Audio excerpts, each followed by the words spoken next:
In addition to today's airline CEO meeting at the White House, the Aviation Subcommittee of the Senate Commerce Committee will be talking about the coronavirus this morning. Senators will be examining the role of global aviation in containing the spread of the disease. Texas Senator Ted Cruz joins us now. He's the chairman of the Aviation Subcommittee. It's been a while, Senator. It's good to see you. We were just talking off camera, Becky and I, about Rutgers, suggesting nobody go abroad. It said they made the decision this week to cancel all of their spring break semester study abroad programs and their international spring break programs. And the president says that staff and students really shouldn't travel overseas at all. I mean, who would go overseas now, Senator? And not only that, but how do we help the airlines? And what are you going to be looking for today, and as far as questions from the executives? Well, I think the risk profile varies depending on what geographic area you're looking at. And what's important is that we actually follow the science here, that we listen to the scientists and the experts, and that we do everything we can to contain this outbreak and to prevent it from becoming a full-fledged pandemic. The numbers are troubling, and we're right to be concerned. As we sit here this morning, we've got over 93,000 confirmed cases of the virus. We have over 3,100, nearly 3,200 confirmed deaths. Of those cases of the virus, we're sitting at just 127 in the United States. So the bulk of that is overseas, and the overwhelming majority of that is still in China. That's good news. That is good news, the extent to which it's been contained. Now, you look at where else it has spread heavily. We know that it has spread heavily to Iran. We know that it has spread heavily to South Korea. We know that it's spread heavily to Italy. And so all three of those are dealing with significant challenges. The hearing that I'm chairing this afternoon is to bring in the CDC, the Center for Disease Control, and the Department of Transportation and Customs and Border Patrol to really listen to the experts and to understand what's going on. I know a lot of people are concerned, but I think it's right not to panic, not to give in to hysteria, but to be driven by the facts and to marshal every resource possible and necessary to protect life, to contain this, and hopefully to get it behind us. And once we take care of the threats to human life, then the next stage is going to be the economic implications of what this slowdown means, and in particular right now, the inability to travel back and forth to Asia and to China in particular. You know, by definition, Senator, the migration from Wuhan, China, to just about every country in the world now, is it 100% mediated through someone that was on an airplane? Or did someone get on a boat and go somewhere? I mean, we can pretty much assume that this moves globally from the airline industry. So that's the first place we should look to try to make they should be doing things to try to stop this from happening. What do we need them to do? Well, and that's something I think the Trump administration acted wisely when they stepped in early and halted commercial air travel back and forth to China, and when they set up a quarantine regime for any Americans who were abroad in the affected region to go through quarantine before coming back. Those are both extraordinary steps. It's been a very long time since we've seen the federal government do either one of those. And listening to the health experts, I was visiting with Tony Fauci, the head of CDC, yesterday. The health experts are telling us that doing that significantly slowed down the spread of the virus, that if we hadn't done that, if there had been unrestricted air travel back and forth from China from the time of the outbreak to now, that we would in all likelihood be looking at a significantly larger number of cases in the United States.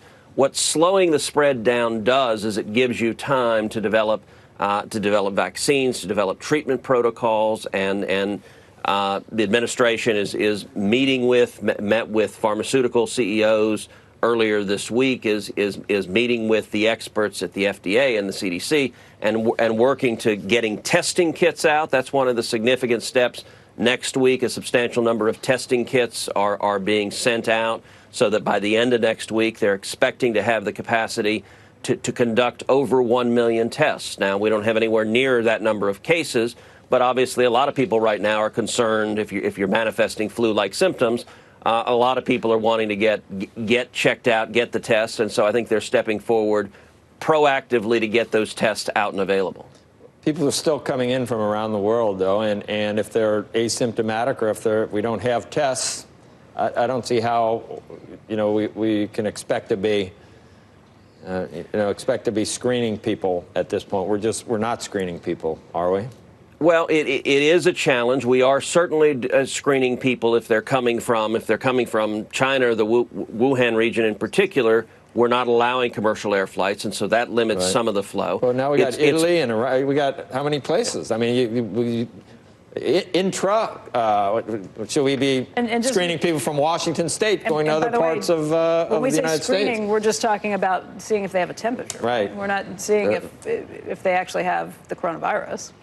Well, and that's right, and part of the challenge is that the incubation period, we don't fully know. We think it may be 14 days, although there's some conflicting evidence on that. That's going to be one of the questions we're going to address at the hearing today. So one of the questions that we are trying to ask people that come in is, have you traveled to any of the affected regions, not just on the plane you're coming from right now, but in the past 2 weeks, have you traveled there? And getting those questions. I met with the head of the Airline Association yesterday, and they were talking about some of the challenges they're finding implementing what CDC is asking for in terms of getting the full travel history of every international passenger, and I think they're working hard to do that. One of the challenges is that CDC is wanting airline employees to take temperatures of passengers before they board. Airline employees naturally are hesitant to do so. They're not healthcare professionals, and right. So some of the ticket agents are saying, wait a second, why am I taking a temperature? Right. That seems a reasonable question for an airline employee right. to be asking. So how we get the necessary protections in place is going to be a challenge going forward. We spoke with the head of the Airline Pilots Association. I guess it was just last week. Things are happening pretty quickly. They had some concerns about pilots being asked to travel some of these routes they may not feel comfortable with traveling. And then what happens to them if they get sick? Is the company going to be responsible for that? A lot of them, in some particular carriers, I think, don't offer a whole lot in terms of security on that. So, look, I can give a personal example of that. My cousin Bibi is married to a captain for Delta, and he was just flying to Japan. And I was talking to Bibi a couple of days ago, and she was pretty worried about him. And I said, look, based on the numbers, Japan has some incidences of the virus. He needs to be careful. My advice to him was, go straight to your hotel and just stay in your hotel. Don't go out on the town while you're there. Go straight to your hotel and come back. The odds are still pretty limited. Right. Of exposure, but they're not zero, and so you got to take them seriously. Hey, Senator, today's Wednesday, right? So Super Tuesday was yesterday, wasn't it? Huh? Okay, so we saw what happened in the great state of Texas, and I'm just wondering, I mean, you've spoken passionately about Cuba and your feelings on the Castro regime, et cetera. Seeing Bernie Sanders, are you gratified that Texas gave the vice president a big win, or would you rather have Donald Trump face Sanders because he might do better? Where are you on that? You got any comments on that? How do you look at it? It's like enemy of my enemy is. I don't know how to view it. I'm certainly grateful that Texas didn't vote for Bernie. There are a lot of things Bernie embraces that I think are really wrong and really dangerous. And I served with Bernie. He's a true believer, but he is a socialist. And you mentioned Cuba. He has, for decades, gone out of his way to praise communist dictators, whether Fidel Castro, whether Maduro, whether Chavez, whether Ortega in Nicaragua, whether the Soviet Union, whether communist China. One of the things I did last month during the impeachment trial is I started a podcast. It's called Verdict with Ted Cruz, and it went from being non-existent to it became the #1 ranked podcast in the world. We had over 4.5 million downloads in just a few weeks.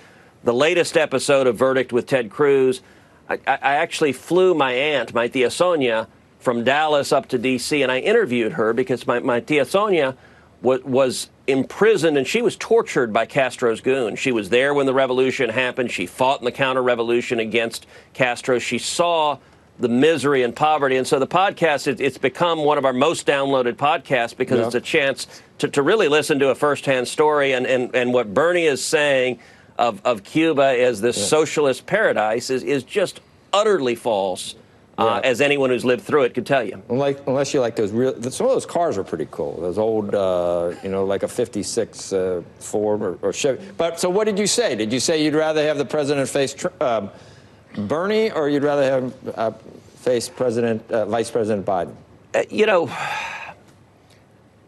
But Bernie scares me. And the reason Bernie scares me, I know a lot of Republicans that are celebrating every time Bernie wins. Yay, let us run against Bernie. He's so extreme that Trump gets reelected. The thing that scares me about Bernie is we're a divided country. There is a chance this country could elect a wild-eyed socialist, and you want to see something that would do devastation to our economy, to people's lives. That worries me a great deal. I'd rather not even roll the dice. So personally, I'd rather Biden because he's at least, in terms of the Overton window, he's at least slightly closer to rational. He's still very liberal. I mean, what qualifies as moderate in today's Democratic field is it has moved dramatically from a few years ago. That's telling right there. Okay. That's exactly right. What's qualified? All right, All right, Senator. Anyway, Senator Cruz, thank you. So always a pleasure. I might listen to a Tom Cruise podcast. What's the name of yours again? Cruise on Verdict. Verdict. You with have Ted more Cruz. listeners than the Squawk Pod. I don't. Do you think that we have a podcast? Not only that, we passed Joe Rogan. We rose to #1. Well, when you pass Squawk Pod, we'll come back. I'm not granting you that right now. Anyway, no, you probably are. Anyway, thanks, Senator. We'll see you later. Good luck today. Take care. All right.